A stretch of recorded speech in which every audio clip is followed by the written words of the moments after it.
Okay, so today we're going to look at some functions. Yes, I put higher next to it because they tend to be on higher papers. However, you can find some of these floating around in certain foundation papers. So still good to actually understand the basics. So let's begin. A function links an input value to an output value.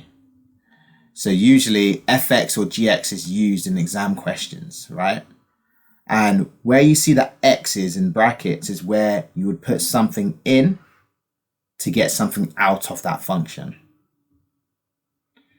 So yeah, as you can see, input value substituted into the x's and you get something out. So this may still not make so much sense, but it will probably make more sense when we look at some questions, which we're going to do now. So here we have an example. We are given a function fx is equal to 3x plus 2, and it asks us to find f to the minus 2, basically. So it's basically used as substitution, basically. What you're going to do is you're going to substitute the value of minus 2 into wherever you see the x in the function. That's basically it.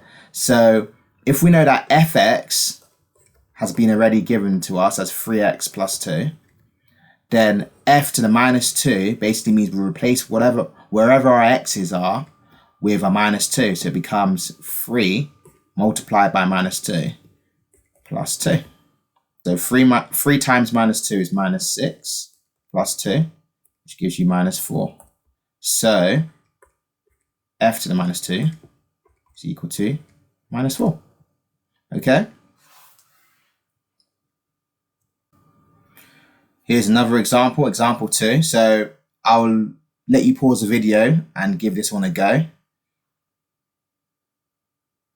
All right, welcome back. So here, again, we have function g of x this time equals x squared minus 1. Find g3. So g3, again, is basically replacing wherever our x's are with the value of 3. Okay, so g of 3 will equal, instead of writing x squared, I write 3 squared because our x becomes 3 minus 1. 3 squared is 9. 9 minus 1 gives you 8. So g of 3, the value of that is 8. Our input value was 3. Our output value is 8.